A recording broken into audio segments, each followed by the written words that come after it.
What up, y'all? I hope you're doing well. I am. We're here for our weekly manifestation oracle message.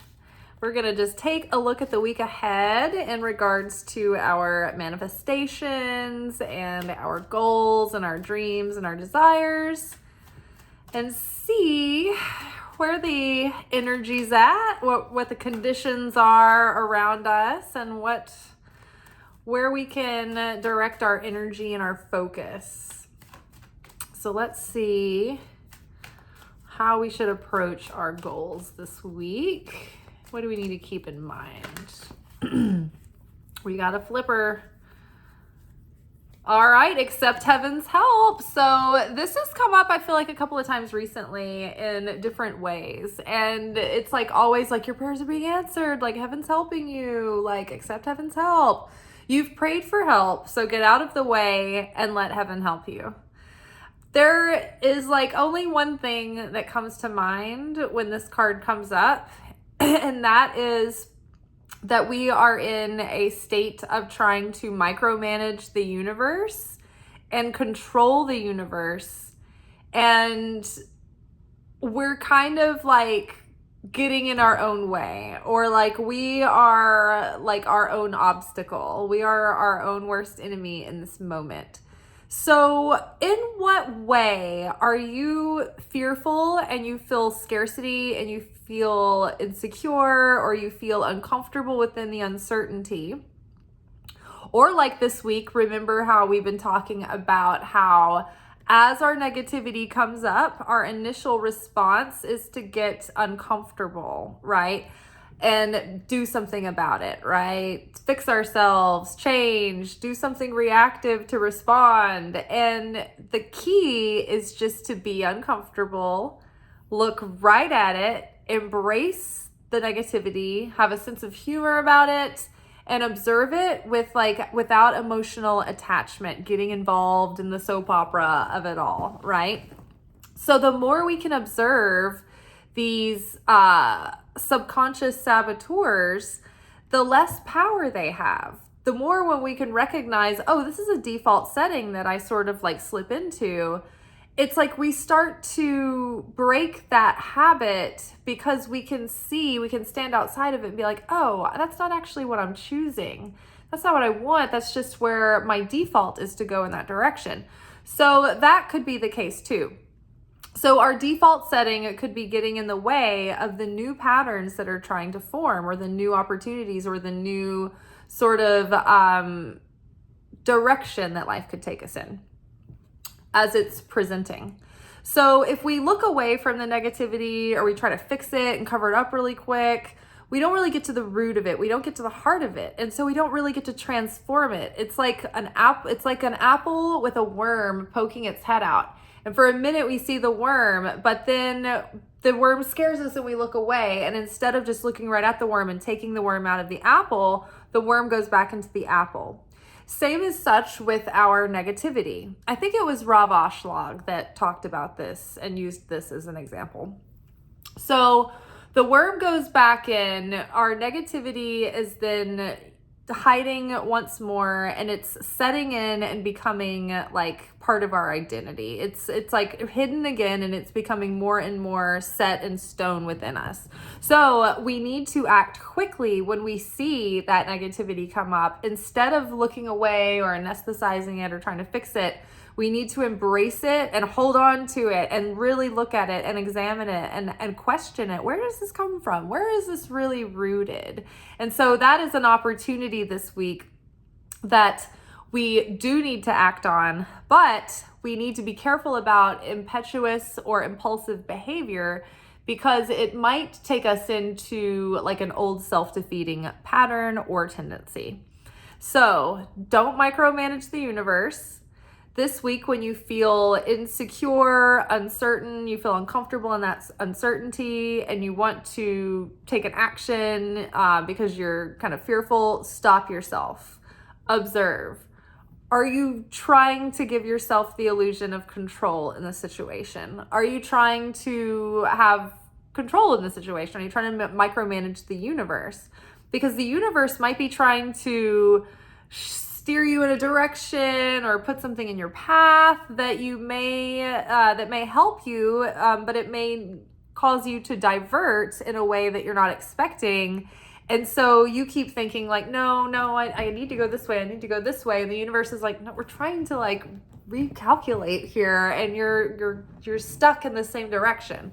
So get out of heaven's way. Let heaven help you. You've prayed for help. So be under the assumption that heaven is going to come help you and things are working out in your favor, right? You never know when the parts and pieces that are moving and shaken are actually working for you and not against you. Life is always happening for you and not to you. And when I shifted my mindset, even though it sounds like a cliche, like, oh, things are happening for us, not to us. When I shifted that mindset and I started getting curious about the possibility that that would be true, it's like things started shifting. And I realized that that's connected to the formula of having certainty in the Creator. Because in moments back when I was not consciously awakened or aware of my own negativity and how that chaos was perpetuating more chaos around me, I would think, oh, life is happening to me. And I would start getting victimized. And I would start going into like a downward spiral of how it was all, so unfair. And that would get me into even deeper darkness. Whereas I started practicing as an experiment, what if life is happening for me? And so when I would get in a traffic jam, which was making me late for work, I'd be like, you know what? This is probably happening for me. Had I been further along, I might have gotten in a car accident. Or I might have crossed paths with someone who meant me harm and was going to, maybe pickpocket me. Or what is it called when someone is like held up at gunpoint? Like armed robbery. Like what if somebody like, what is that called? It's a stick up. Maybe that's what I'm thinking. I don't know, but you never know what you've avoided. And also the fact that sometimes when you show, like say you've been delayed and then you show up, and it's a good thing that you were delayed, because had you not been delayed, you wouldn't have gotten the treat. Something surprising when you got there was like, was able to be worked out because of the timing of it all, because you were late. And had you been on time, you wouldn't have gotten that good thing. So I can't remember like a specific example right now because so many have happened in my life. But if you can start operating under the assumption that life is happening for you and not to you, it starts to infuse certainty in the Creator. Now, this is a good way to think about certainty, because it's not like you know what's going to happen. And it's not that you're certain that what you want will happen. But you are certain that life is working for you and not against you, and it's not happening to you. And you just don't understand, you don't see the whole picture going on or the context. So that belief starts to, I think, like sometimes things just keep playing out the way they do just until we can finally like click and get that belief. And it's like the simulation just keeps doing what it needs to in order to push our buttons long enough to finally like understand that belief. So when you kind of start adopting that mindset, things start shifting, and what looks like what's happening to you, when you believe it's happening for you, that's when the miracles start happening. And you're like, whoa, all the little domino effects start taking place and things start coming through. So getting yourself in that positive expectancy, that positive mindset. Ooh, let yourself receive. Allow others to give you loving care. Receive without guilt or apology. Sometimes it is very difficult for us to receive. And receiving can be like, try to look at it in a broad way, in a broad spectrum. It's like even listening is receiving. Sitting still and just relaxing and just being in a state of being is receiving. Taking things at a relaxed pace, not feeling like you have to overdo and be overreactive or overactive, like just being able to rest is receiving. So being able to rest without guilt is sometimes very difficult for many of us. I know myself included. It's really hard for me to give myself permission or even my nervous system to settle down and to truly deeply rest without some thing that I am doing, or, and maybe I can give myself a couple hours here and there, but like many times, like if I want to do like a whole day or a few days where I'm just like not doing anything, I'm not working on any projects, I'm just completely unplugged from it all and meandering, like I can't remember the last time I did that, right? So it is difficult for some to do that. It's also difficult for some of us to receive because you're afraid that there's going to be strings attached, or like it's going to cause someone to resent you because they had to give to you, which is really the opposite, actually. When we can receive with like graciousness and we're not taking, but we're receiving, we're not trying to get something, but like something was offered and we're like, okay, thank you. That gives the giver pleasure. And it actually gives a gift to the giver, because when you share, that creates positivity and it cleanses your negativity.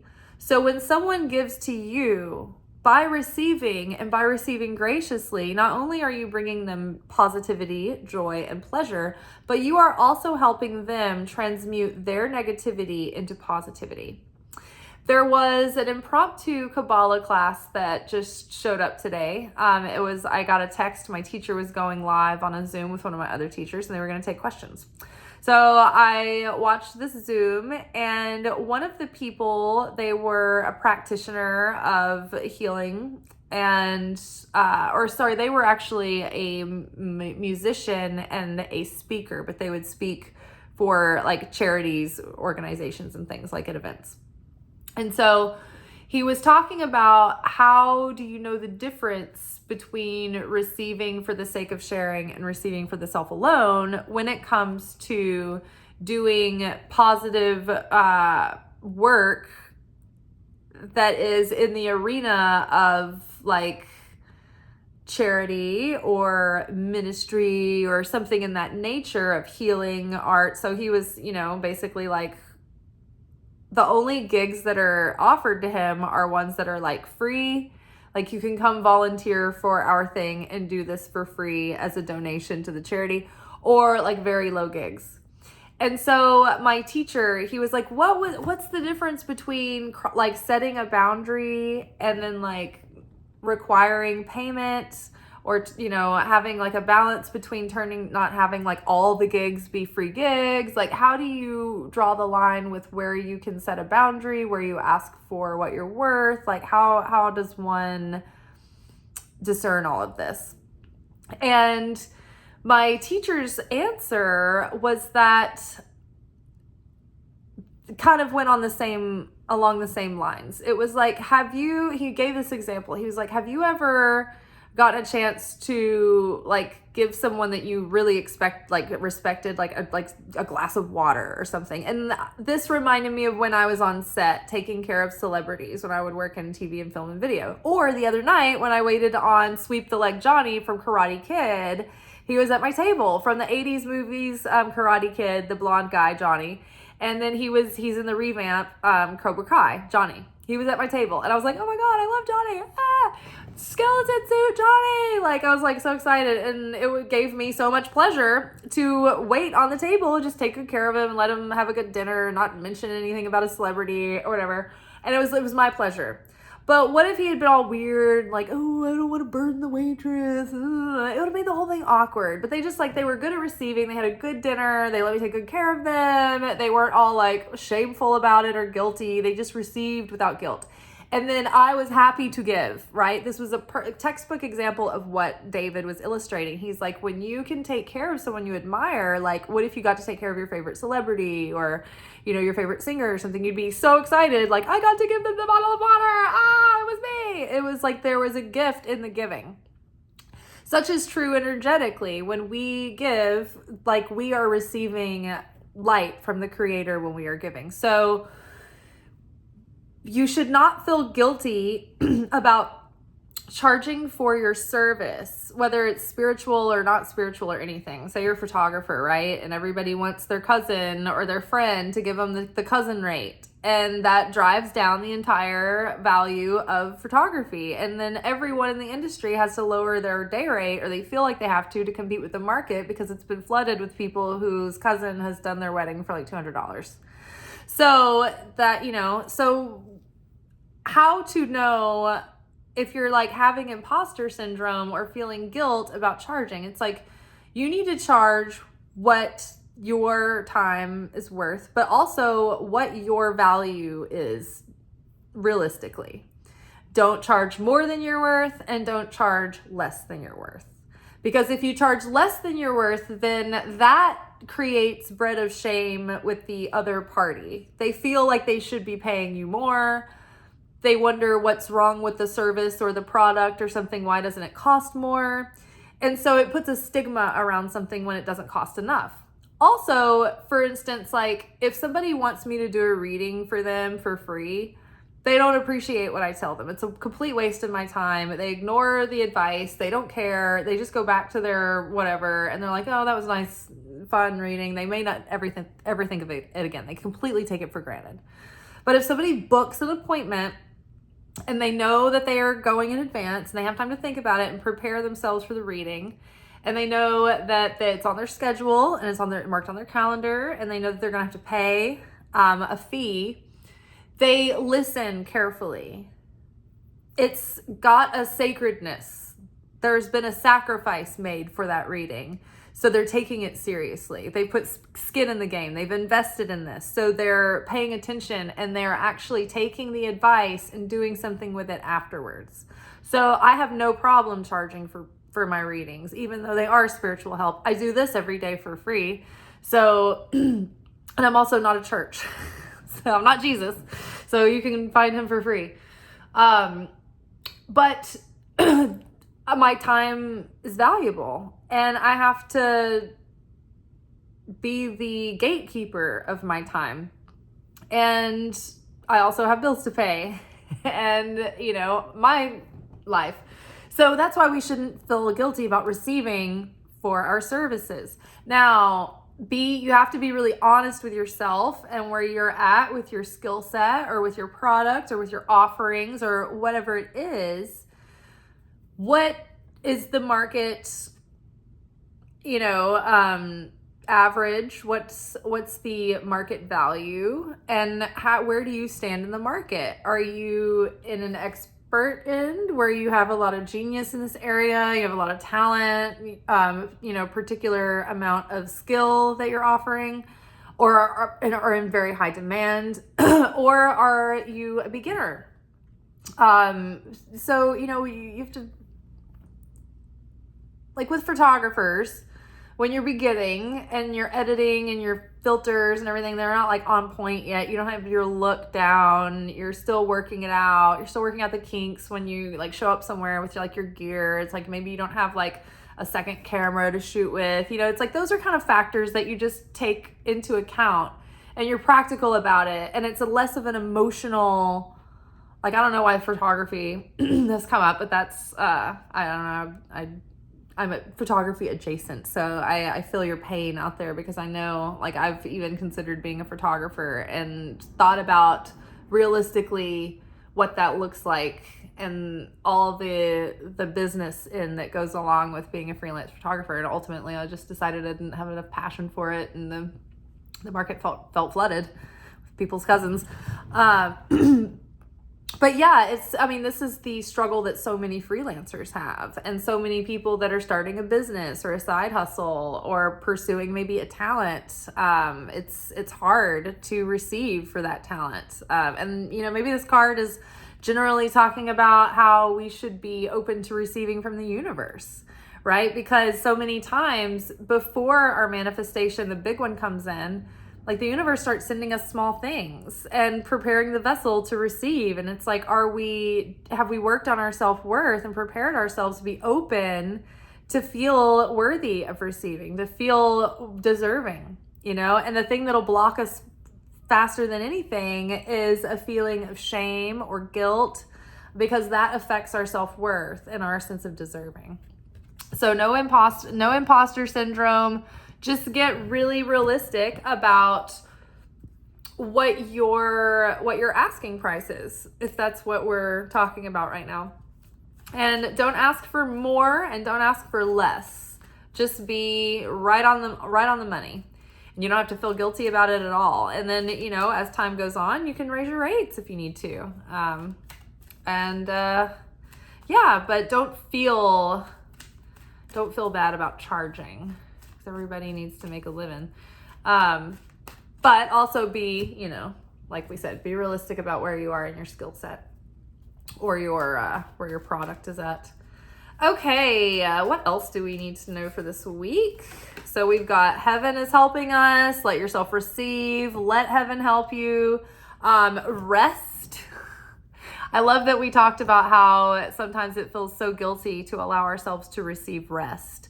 But we need to do that. And rest demonstrates to the universe that you're not trying to control, that you're actually trusting, and that you're in a state of surrender. And so when we rest and we just take our white-knuckled grip off the will, it gives the universe a chance to kind of do its thing without us interfering. So don't be afraid to rest. You've been working hard. Take a nap. Get some rest. So give yourself some balance, some nice time to just decompress and do things that you enjoy, and maybe do gentle activities and don't push it too hard. Okay, and one last card for the week. Let's see what we got here. Divine Magic, extra magical energy surrounds your situation right now. Expect miracles. I am feeling this big time. I have been very magnetic. I have been manifesting the most hilarious, specific, unexpected things. And then even I was jogging today and I had just recognized something in my mind. I had a revelation about something.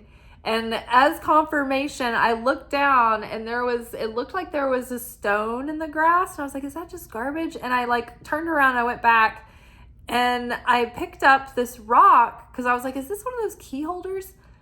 It was, oh, hold on, I'll get it. No reason to describe this to you.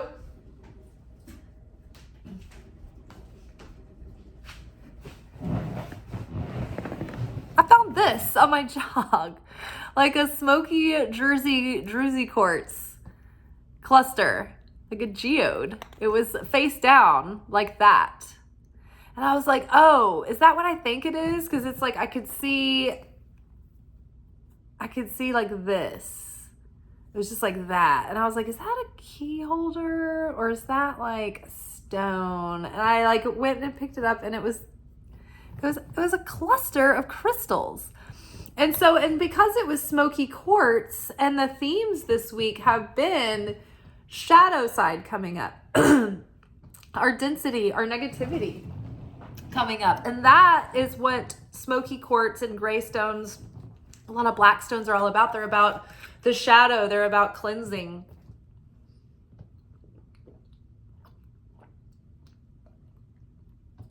They're about releasing negativity. Have you guys ever had Mountain Valley sparkling water? Ah, it's good. It's nice, spicy, sparkling water.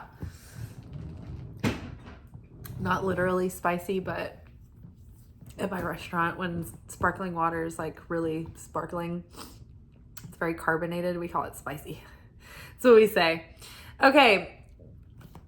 Extra magical energy.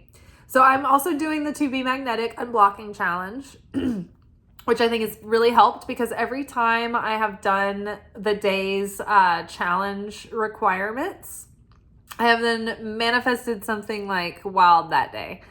So the To Be Magnetic is the website that I talk about all the time that has all of the workshops on how to unblock different aspects of the self. Unblocking inner child, unblocking shadow, unblocked love, unblocked money. There's a workshop for if you've just recently hit a rock bottom, or if you're in a rut, or if you're in the middle of an up level. They've got every major category of your life covered. And even during the year, twice a year, they have these huge group challenges where everybody does the work together in a very concentrated fashion, honing in on something specific. And so the challenge right now is honing in on our core block, the core piece in our subconscious that is in our blind spot that we can't see, that's keeping our manifestations from coming forward, from coming through. It just so happens that in Kabbalah 9, class 1, I have a Kabbalah class that I'm taking right now, and it started a couple of weeks ago, and I'm a couple of weeks behind, but you can watch the replays. And so I went to watch a replay, and it was like this, it all coincided. It was like the exercise of the class was like looking for your negativity and seeking it out. And like, that was what I was giving you, the worm example, right? So that like all tied in to like the challenge and the class. And then my teacher from the class was like, I can't believe how in alignment this is with the Omer right now. Like, she was like, in the Zohar, like the daily Zohar portion, like all the energy is just like totally aligned. We're like totally studying the right class at the right time for it all to line up to get into our negativity. And so because of that, the more you transmute, it's like all this energy is released, and then it can be redirected, and it becomes like this unshapen potential. It's like raw creator stuff, raw creative substance that we can then redirect, and then it becomes the surrounding light that crowns us. And that's, you know, what is causing our manifestations to come through, to come in, because it's creating magnetism around us. So I highly recommend, if you want to join that membership, if you've heard me talk about it before, you've thought about it, they're having a sale right now. So this is a good time to sign up. There's a link under my description box, or in my description box below underneath the video. And with my coupon, or with my affiliate link, you can get 15% off. Or there might even be an additional like percentage once you follow that link that they might be advertising on the site. So use my link to sign up and you'll get a discount. And then I will get like, I don't know, maybe 25 cents a month. So it's got to start with something. So, okay. So the manifestations have been coming through. And if you are like still unfamiliar with them and you're like, but you are curious, they have a podcast where you kind of learn a lot about their process. And the podcast itself will get you going. But it is To Be Magnetic Expanded. That's the name of the podcast. So you can learn more from them. But yes, so divine magic surrounds us right now. And so whether or not you're in the challenge, whether or not you are participating in the Omer, or you are in Kabbalah 9, class 1, it doesn't matter, because this is the energy that is crowning all humanity right now. And if you are tapped in and plugged in and on that wavelength, you can tap in to the energy and the change, and how the universe and God and all the heavenly help and the angels are trying to help us transmute, transform, and change and grow and get into that up level and heal and integrate our shadow so that we can start aligning with that higher destiny. It's like when we're born, we have this hand of fate that's dealt to us, and we can read about that hand of fate in our astral chart, in our natal chart. However, that's just giving you like the plot if you never work on yourself, if you never do any healing, if you never try to change, that is the result you will get. If you do the work, if you do the work of correcting and healing the soul, and awakening the soul and correcting for past lives and things, then you start aligning with this higher version of your destiny. And this is the destiny where your higher self is like, this is my higher self's destiny, where I have no hangups and no baggage and no sin, and everything's perfect because my consciousness is so perfect that the reality I've created is a reflection of like a non-fragmented whole person. Which is like Barbie world. If you guys haven't seen Barbie movie, I think they made that just perfectly. This realm of the perfect Garden of Eden, this paradise. And yeah, so there's this version of our life in our reality that our higher self is living in a parallel universe, and everything is at its full potential. And so the higher self is out there like, I know the way, I've already done it, like trying to tell like the other selves and the other, slivers of timelines, and this string theory of a universe and existence, like all of these other selves are like, I know what to do, just listen to me. And so it's like we're trying to do this work of healing so that we can manifest and like start to get like closer and closer and closer. We align because we start having affinity of form with this higher self and God, right? We start having affinity with the light of the creator. So we start becoming more and more like that. And so it starts to be more and more vibrationally attuned to that higher destiny. And so it's like every day we go through this like miniature judgment day where we have a miniature version of death, and our soul ascends from our body into the upper realms, and the council like takes a look at the lay of the land, and they're like, all right, well, did you change any of your negativity today? Did you grow? Did you heal? Or were you kind? Were you cruel? Like what happened during the day? And then they decide the script for tomorrow. And so they're like, you know what? You did pretty good. Tomorrow we were going to give you a flat tire, leave you stranded in a rainstorm, but instead you'll be in an elevator with like a really cute guy for like a long ride. It'll be great. Lots of people will be getting on and off. You'll have plenty of time. But yeah, the plot changes ever so slightly as we change. And so if you want tomorrow's episode to be better, then, say your prayers tonight. Give yourself a self-inventory of the day and give yourself an honest inventory. It's like, okay, where was my reactive behavior? Where were my reactive thoughts? Where was I selfish? Where was I judgmental? Where was I critical? And where was I judgmental and critical of myself as well? Where could I have done better? And so then you make it a point to want to do better the next day. And say your prayers and you ask God to help you change those things. And then the council will meet as you go to sleep, and hopefully tomorrow will be better. But it's not better until we are better. So it's our choice. That's where our free will is. That's where we get to make choices. It's our choice to become better. And if we don't, then that was our choice too. All right, y'all. Let's see. Accept heaven's help. Get out of heaven's way. You've prayed for help, so get out of the way and let heaven help you. Let yourself receive. Allow others to give you loving care. Receive without guilt or apologies. Rest. You've been working hard. Take a nap and get some rest. And last but not least, extra magical energy surrounds your situation right now, so expect miracles. And before we manifest, it's like the last step, the last requirement is that we surrender. And that is that final act of trust and sacrifice to the universe that usually brings the manifestation through.